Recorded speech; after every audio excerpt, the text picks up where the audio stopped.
Hello everyone, welcome to Garna Jaiswal.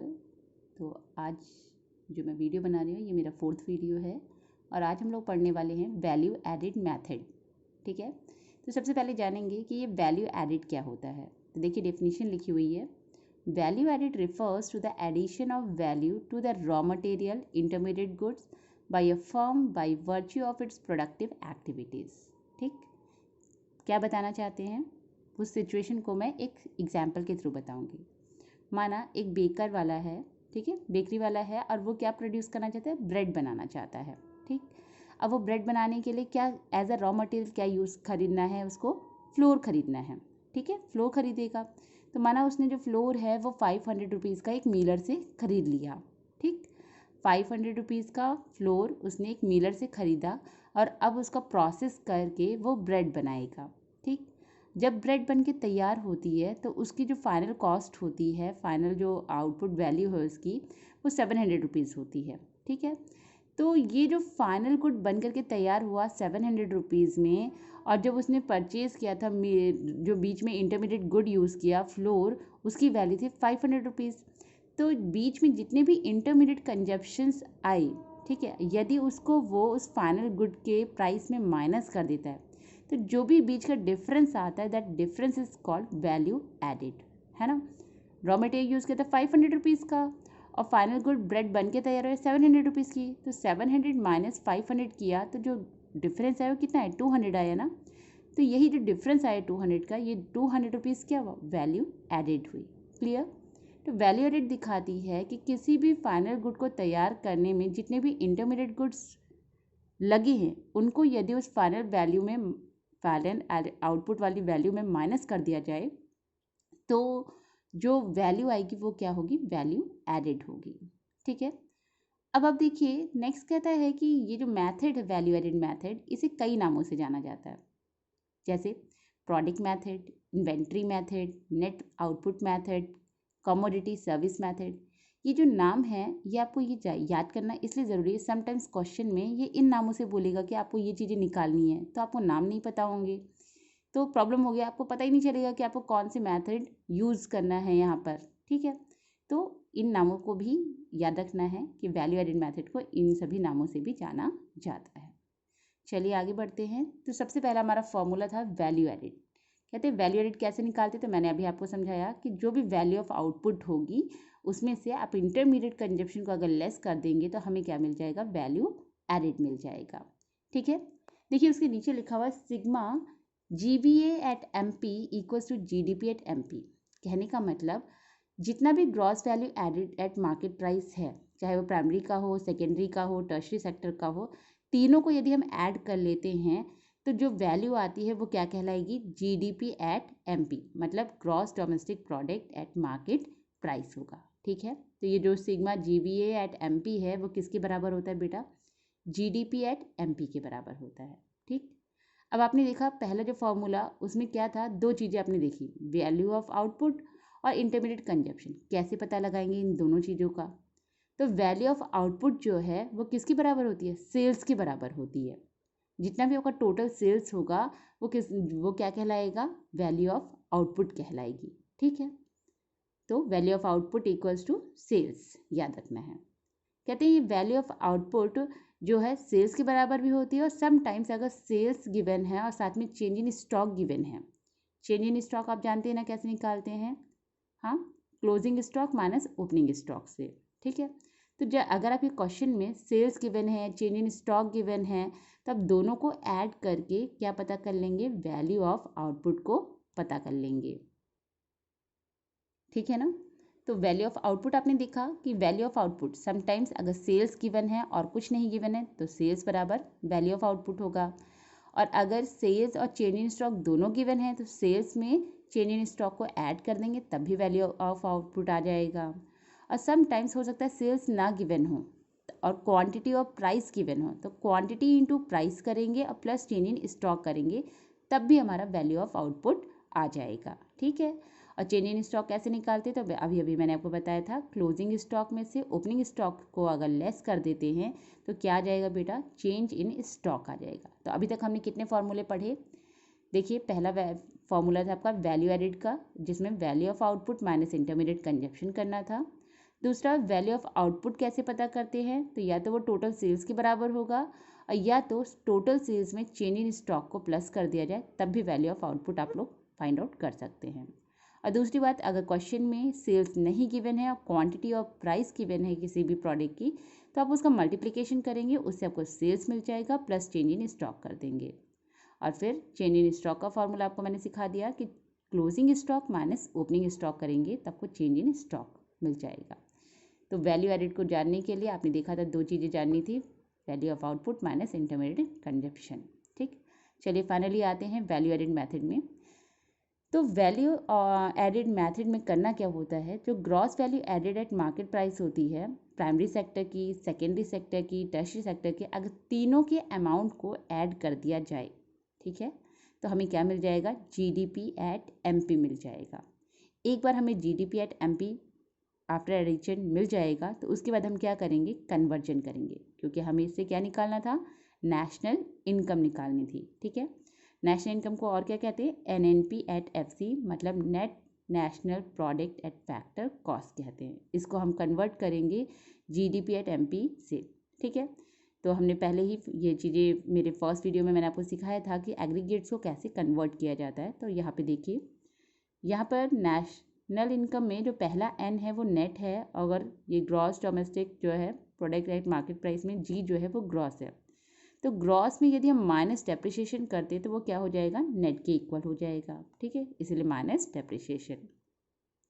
National income में दूसरा N जो है वो नेशनल को इंडिकेट करता है, और GDP at MP eight market price में डी जो है डोमेस्टिक को।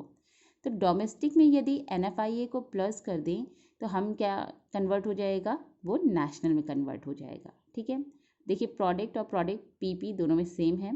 नेक्स्ट है फैक्टर कॉस्ट और इधर है मार्केट प्राइस। तो मार्केट प्राइस में यदि हम माइनस एनआईटी कर दें, माइनस नेट इनडायरेक्ट टैक्स कर दें, तो वो क्या हो जाएगा, आपका फैक्टर कॉस्ट बन जाएगा। ठीक है, अब एनआईटी कैसे निकालते हैं, तो एनआईटी के लिए भी आपको याद रखना है कि इनडायरेक्ट टैक्स में अगर सब्सिडी को माइनस कर देते हैं तो जो अमाउंट आएगा वो क्या कहलाएगा, नेट इनडायरेक्ट टैक्स। एनएफआईए कैसे निकालते हैं, तब देखेंगे आप ये क्वेश्चन में net factor income from abroad given होगा और net income from to abroad given होगा। ठीक है, तो दोनों को माइनस करेंगे, किसको किससे करेंगे, net factor income from abroad में से net factor income to abroad को आप लेस कर देंगे, जो भी डिफरेंस आएगा that difference is called NFIA, net factor income from abroad. ठीक है, तो आई होप अभी तक आपको इतने जो फॉर्मूले हैं ये समझ में आ गए होंगे। एक बार इन फॉर्मूलों को आप अच्छे से देख लीजिए और उसके बाद अब हम लोग क्या करेंगे, न्यूमेरिकल क्वेश्चंस की प्रैक्टिस करेंगे, ताकि आपको ईजी वे में जो है समझ में आ जाए कि कैसे वैल्यू एडेड मैथड को क्वेश्चंस पे अप्लाई करना है और NNP फाइंड आउट करना है। ठीक है, तो चलिए फिर न्यूमेरिकल क्वेश्चन करते हैं। तो देखिए हमारा क्वेश्चन क्या है कि calculate value of output, intermediate consumption, net value added at factor cost. ठीक है, हमें क्या क्या निकालना है, वैल्यू ऑफ आउटपुट निकालना है, ठीक है, इंटरमीडिएट कंजप्शन निकालना है और net value added at factor cost निकालना है। हमें देखिए पर्टिकुलर्स में क्या क्या गिवन है, purchase of raw material from domestic market, increase in unsold stock, import of raw material, domestic sales, replacement of fix capital. एक बात याद रखेंगे कि जो आपको जो डेप्रिसिएशन होता है, कंजप्शन ऑफ फिक्स कैपिटल के भी नाम से जाना जाता है और रिप्लेसमेंट ऑफ फिक्स्ड कैपिटल के भी नाम से जाना जाता है। तो ये रिप्लेसमेंट ऑफ फिक्स कैपिटल ये क्या है, आपका डेप्रिसिएशन है। ठीक है, और फिर है power charges, export, import of machinery, goods and services tax, subsidy, goods use for self consumption. ठीक है, इतने आइटम आपको गिवन है और आपको फाइंड आउट करना है value of output, intermediate consumption, net value added at factor cost. ठीक, चलिए तो फिर क्वेश्चन को करते हैं। सबसे पहले हम लोग फाइंड आउट करेंगे क्या, वैल्यू ऑफ आउटपुट को। तो मैंने आपको क्या बताया था कि वैल्यू ऑफ आउटपुट को फाइंड आउट करने के लिए क्या करते हैं, हाँ हमने वैल्यू ऑफ आउटपुट के लिए फॉर्मूला पढ़ा था, क्या फॉर्मूला पढ़ा था, वैल्यू ऑफ आउटपुट में यदि इंटरमीडिएट कंजप्शन को हम माइनस करते हैं तो हमें क्या मिल जाता है, वैल्यू एडेड मिल जाता था। ये हमने फॉर्मूला पढ़ा था। देखिए लेकिन हम क्वेश्चन के अकॉर्डिंग क्या करेंगे, वैल्यू ऑफ आउटपुट को फाइंड आउट करने के लिए हम करेंगे डोमेस्टिक सेल्स। ठीक है, पहले तो हम लोग वैल्यू एडिड पता लगाएंगे, और वैल्यू एडिड में हमने क्या देखा था कि वैल्यू एडिड को पता करने के लिए जितने भी हमारे प्राइमरी सेकेंडरी टर्शरी सेक्टर के जितने भी डोमेस्टिक हमने यूज़ किए हैं, ठीक है, रॉ मटेरियल है, जैसे कि purchase of raw material,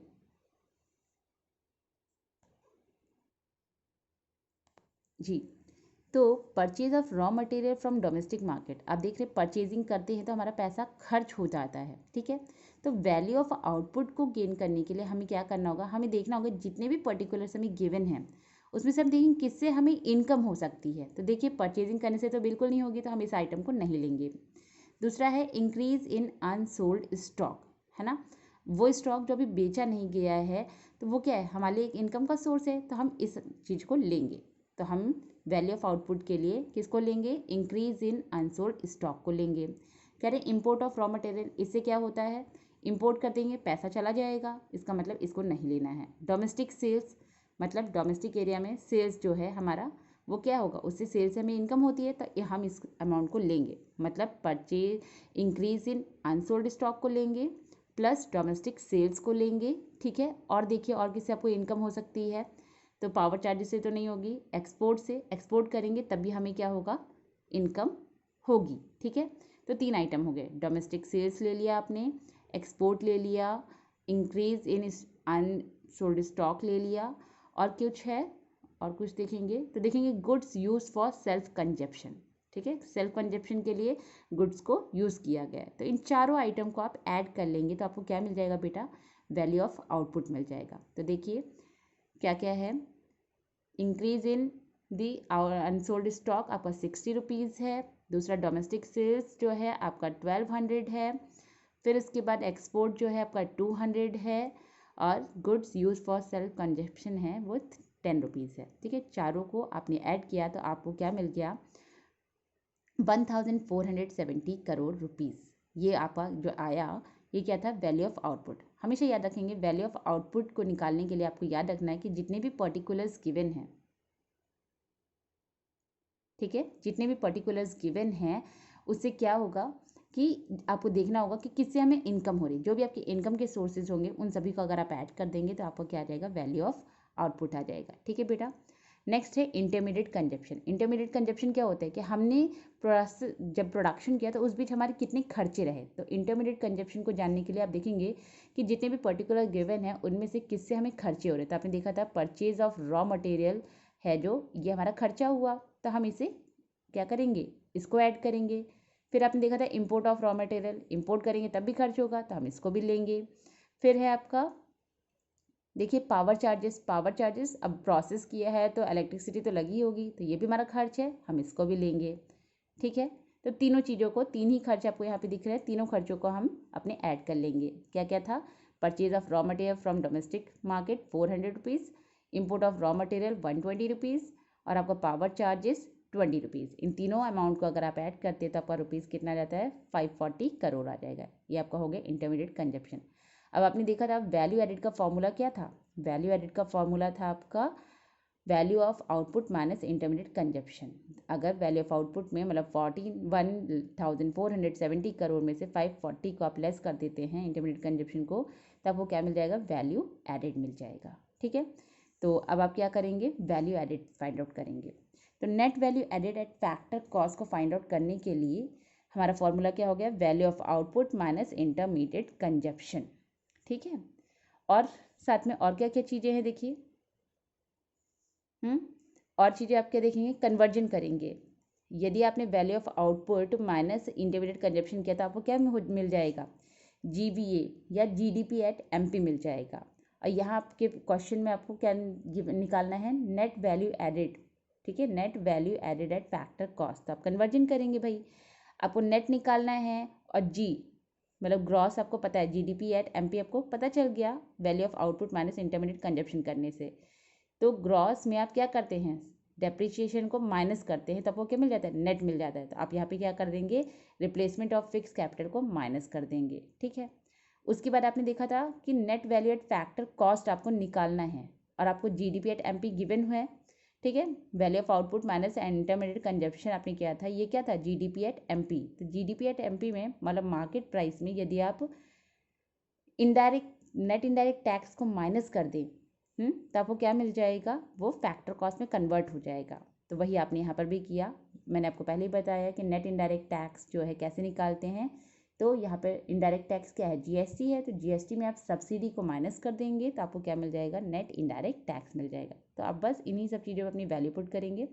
value of output आपने निकाला था 1470 और फिर इंटरमीडिएट कंजप्शन निकाला था -540 और नेट इनडायरेक्ट टैक्स में जीएसटी आपका कितना है 10 है और सब्सिडी कितनी है -30 कर देंगे आप। तो ये कितना आ जाएगा 10 - 30 तो आपका आ जाएगा -20। माइनस इंटू माइनस क्या हो जाता है, प्लस हो जाता है। तो +20 आ गया और ये था आपका रिप्लेसमेंट ऑफ फिक्स कैपिटल, मतलब डेप्रिसिएशन आपका था -50। इस पूरे इसको सॉल्व करेंगे तो आपका आंसर क्या आ जाएगा, ₹900 करोड़ आ जाएगा। ठीक है, तो इस तरीके से आपने निकाला, सॉल्व किया। क्या क्या निकाला आपने, value of output find out किया, इंटरमीडिएट कंजप्शन फाइंड आउट किया और net value added at factor cost को आपने निकाला। तो ये था आज का सेशन। हम यहीं पर अपने इस सेशन को स्टॉप करेंगे। कहीं पर भी आपको कोई भी प्रॉब्लम है, कहीं पे नहीं समझ में आया है तो आप कमेंट बॉक्स में लिख सकते हैं और मैं आपके क्वेश्चंस के आंसर ज़रूर दूंगी, ताकि आपको जल्दी से जल्दी बिना किसी रुकावट के आपको जल्दी से जल्दी क्वेश्चन करना आ जाए। Thank you.